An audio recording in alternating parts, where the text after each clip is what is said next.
নমস্কার, কেমন আছেন সবাই? আমার নতুন আমি চ্যানেলে আপনাদের সকলকে স্বাগত জানিয়ে পুরী পার্ট 2 নিয়ে চলে এলাম। আজকের ব্লগটা একটু অন্যরকম, জানেন তো, কারণ আজকের ব্লগে ভালো খারাপ সবটাই বলবো।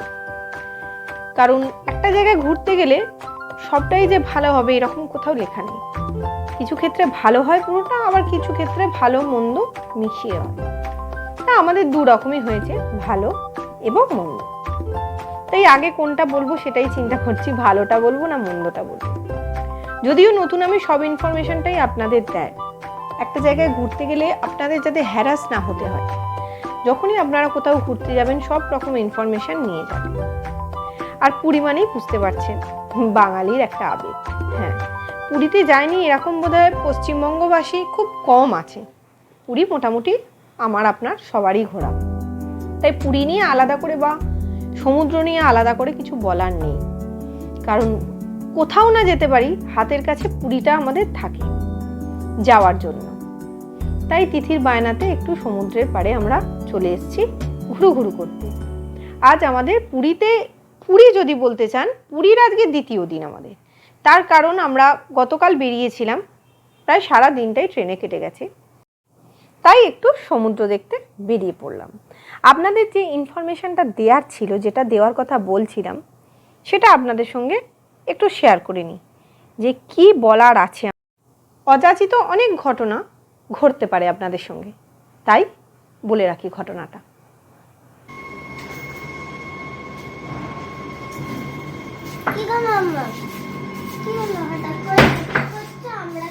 চলে যাচ্ছি না, আমাদের এসি খুলে গেছে, আমরা যাচ্ছি না। এই যে আমাদের এসি ফ্রন্ট ওপেন এসি, দেখিয়ে দিই। এই যে দেখতে পাচ্ছেন, সব ফ্যাসিলিটিস পেয়ে যাবেন। বেশি ঠান্ডা করতে চান, খুলে দিন। এই যে অটোমেটিক, ভেতরটা একটু দেখি, আসুন এসে আসুন।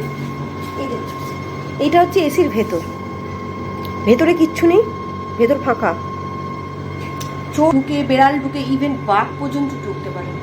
তাই যখন উইন্ডো এসিতে থাকবেন বুঝে থাকবেন।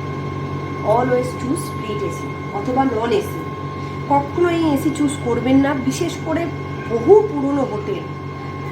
মেনটেনেন্সের অভাব, যেটা খুব বাজে। আমি জানি না আমার ব্লগটা নীলাচলের মালিক দেখবেন কিনা। যাদের জন্য আপনার হোটেল চলছে, আপনাদের 58টা ঘর, তার মধ্যে এই ঘরটার এই অবস্থা, আমি বলতে বাধ্য হচ্ছি, প্লিজ মেনটেন ইউর রুম। রুমটা অবশ্যই মেনটেন করবে। অনেকেই ব্লগ করে, অনেকে ভালো দিকটা দেখায়, কিন্তু আমি প্রথম দেখাই খারাপ দিকটা, যে মানুষকে কোথায় হ্যারাস হতে হবে। কাল থেকে কন্টিনিউ আওয়াজ হচ্ছে, আপনারা নিশ্চয়ই আওয়াজটা পাচ্ছেন। আমি ডাইরেক্ট এটা ভিডিওটা করছি কোনো মাইক ছাড়া, কারণ মাইক দিলে আপনারা বুঝতে পারবেন না। হিউজ আওয়াজ হচ্ছে, আর রাত্রি 12:30টার সময় ফ্রন্ট ওপেন হয়ে গেছে। আমি ভাবলাম কোনো বোধহয় এসির নতুন সিস্টেম বেরিয়েছে, ঘন্টা দুয়েক চললে ফ্রন্টটা ওপেন হয়ে পড়ে যায়। ওর বাবা বলছে কি হয়েছে গো, এই তো ফ্রন্ট ইজ ওপেন। সারা রাত্রির দরজায় টোকা মেরেছে। আর যেটা সব থেকে বাজে দিক, এদিকে আসুন, কিছু মাইন্ড করবেন না, আমাদের জামা কাপড় কাঁচা ঝুলছে। এইটা হচ্ছে টয়লেট, এইটা হচ্ছে টয়লেটের জানলা। টয়লেটের জানলাটা সবসময় ওপেন থাকে, যেটা খুব বাজে। বারান্দায় একটা করে আপনাদের কভার করা উচিত। অনেক বাচ্চা আছে, তার খামখেয়ালি হতেই পারে, নিচে পড়লে তারা কিছু থাকবে না। এটা হচ্ছে খারাপ দিক। আর ভালো রুমে যাচ্ছি, দেখি ভালো দিকটা বলবো, কোনটা ভালো, খারাপ দিকটা এইটা।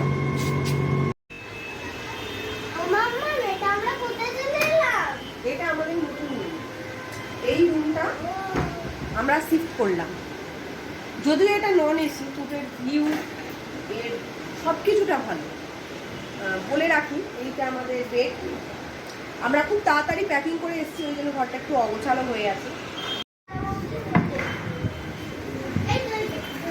আমাদের রুমটা ট্রান্সফার হয়ে গেছে। সব খারাপের পেছনে একটা করে ভালো থাকে। ওই যে বললাম না, সব খারাপের পেছনে একটা করে ভালো থাকে। খারাপটা আগের দিন রাত্রিবেলা শেষ হয়ে গেছে। একটা নতুন সূর্যোদয়, একটা নতুন দিন, একটা ভালো রুম।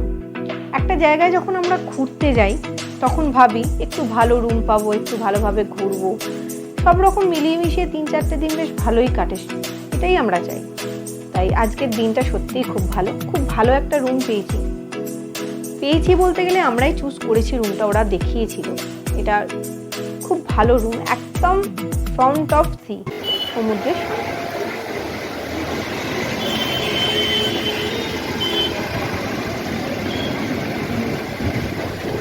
কি বলবো বুঝতে পারছি না, ভীষণ ভালো একটা ফিলিংস হচ্ছে।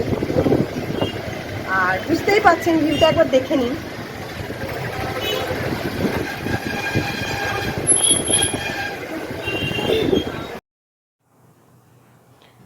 আপনারা ভাবছেন তিথি ওই বারান্দাটায় কি করছে? সত্যিই তো, আসলে ওই বারান্দাটা ওর দাদু ঠাম্মি, মানে ওর দাদু ঠাম্মি ওই রুমটায় আছে, আর আমরা এইদিকে রুমটায় আছি। এই রুমগুলো নন এসি রুম, কারণ এসি রুম সব বুক হয়ে গেছিলো। আমরা এসি রুমই নিয়েছিলাম, কিন্তু অতটা খারাপ হবে আপনাদের সঙ্গে সব অভিজ্ঞতাটাই আমি শেয়ার করেছি, আপনারা বুঝতেই পেরেছেন। আর তিথি ওই রুম থেকে নেমে কোথায় গেছে ভাবছেন? ওই যে ওই দূরে দেখতে পাচ্ছেন, হ্যাঁ এটা তিথি আর আমি। আইসক্রিম খাবে বায়না। বাড়িটা খুবই সুন্দর, কিন্তু রুমটা একদম মানে কি বলবো, বলে বোঝাতে পারবো না, অসম্ভব ভালো রুম। নন এসি হলেও আপনাদের শুতে অসুবিধা হবে না, থাকতে অসুবিধা হবে না, তার কারণ প্রচণ্ড হাওয়া দিচ্ছে। আর রুমগুলো সত্যিই খুব ঠান্ডা, আর বিকালের পর থেকে খুবই ঠান্ডা হয়ে যায়, থাকার মতো পরিবেশ, অসুবিধা হবে না আপনাদের। আর সেটা হচ্ছে তিথির একটা মজা হয়েছে, সেটা হলো রুমটা যেহেতু একদম সামনের দিকে, তাই কোথায় কি বিক্রি হতে কিছু লক্ষ্য রাখছে সকালে ঘুম থেকে ওঠা থেকে। আর ওর একটাই নেশা, আইসক্রিম খাবো। ও আইসক্রিম ছাড়া কিছু চিনতেও পারে না, বুঝতেও পারে না, আর ভাবতেও পারে না। আর বেরিয়ে পড়েছে তিথি ঘুরতে। পুরীতে আসবে অথচ ঘুরু করবে না, সেটা কি হয়?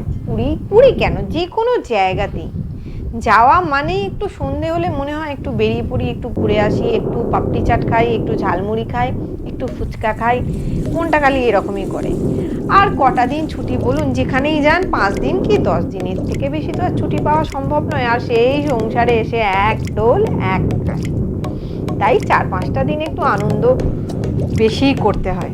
আর তিথি তো বুঝতেই পারছেন, তিথি সমুদ্র প্রিয় মানুষ, ও সমুদ্র ভীষণ ভালোবাসে। ওর একটাই কারণ, চান করতে পারবে বলে। ওর চান করাটা হচ্ছে আসল কথা, চানটা করবে। ওর অনেক কথা, যেমন এখন জিজ্ঞেস করছে আমাকে, মাম্মা আমি কি এখন সমুদ্রে নামতে পারি না? কেন নামতে পারি না, কী কারণ? তো ওকে কারণটা বোঝাবার মতো আমার এখনো অত ক্ষমতা নেই, কারণ ওকে বোঝাতে গেলে ওকে অনেক কিছুই বোঝাতে হবে। তাই বলছি, রাত্রেবেলা ঢেউ বেশি থাকে, রাত্রেবেলা সমুদ্রে নামা, সমুদ্রে গর্জনটা আপনারা শুনতেই পাচ্ছেন। রাত্রিবেলা গর্জনটা একটু বেশিই শোনা যায়, কারণ কি বলুন তো, রাত্রিবেলা এত লোক চান করে না, এত শাঁসা শব্দ আসে না, তাই সমুদ্রের গর্জনের মজাটাই আলাদা। আর ঢেউগুলো বুঝতেই পারছেন, একদম বড় বড় ঢেউ দিচ্ছে। তিথি খুব খুব খুব আনন্দ হচ্ছে, কারণ তিথি বললাম আপনাদের সমুদ্র খুব ভালোবাসে। আর কে বলুন তো, আরে তারাপীঠে গিয়েও দেখিয়েছিলাম, আবার পুরীতে এসেও দেখালাম। এটা হচ্ছে আমাদের কাকাতুয়া। আর তিথি দেখছে আর হাসছে, বলছে এই কাকাতুয়াটাকে হাত দেওয়া যাবে না, এটা একটু রেগে আছে, এটা জালগুলো একটু বেশি বেশি হয়ে আছে, এটা বোধহয় কামড়ায়, জানো মাম্মা। আর আমি যেখানে যাচ্ছি একবার করে একটু করে গজাটা টেস্ট করছি কীরকম খেতে, কারণ নেওয়ার আগে একবার খেয়ে দেখতেই হবে। খিদেও পাচ্ছিল, ওই জন্য একটু বললাম দাদা একটু টেস্ট করিয়ে দিন তো, গজাটা একটু টেস্ট করে দেখি। বেশ ভালোই খেতে, খারাপ নয়। এটা আমি শুধুমাত্র বাড়ির জন্য নিয়ে যাচ্ছি, অল্প করে খেয়ে দেখব। এখানেও টেস্ট করেছি। তো এই যে তিথি খুব খুব আনন্দে আছে এই কটা দিন। আর তিথি এখন সমুদ্র দেখছে, রাত্রেরটা প্রায় অনেকটা হয়েছে। কিরে চ অনেকটা রাত হলো তো, ঘুমোবি চ। আর কটা তো দিন মা, একটু দেখি। বুঝতেই তো পারছেন, ওকে এবারে ঘুমটা পাড়িয়েই নি, কারণ ও এবার ঘুমোবে। প্রায় রাত্রি 1:30 বাজে, তিথিকে ঘুম পাড়িয়ে আমি চলে এলাম, কারণ অনেকটা রাত হয়েছে, কালকে সকালবেলা ও আবার উঠবে। এখন সমুদ্রে অনেকেই আছে, কিন্তু ওই যে বললাম এতটা রাত্রি অবধি থাকাটা ঠিক না। আচ্ছা, যেটা বলার ছিল সেটা বলে নিই। আমার ব্লগটা যদি আপনাদের ভালো লেগে থাকে, আপনাদের একটা সাবস্ক্রিপশন আমাকে অনেকটা এগিয়ে নিয়ে যেতে সাহায্য করবে। আপনাদের জন্য আরও নতুন নতুন অনেক ভিডিও আনতে পারবো। তাই একটা সাবস্ক্রাইব, একটা শেয়ার, একটা লাইক। ধন্যবাদ। ভালো থাকবেন, সুস্থ থাকবেন।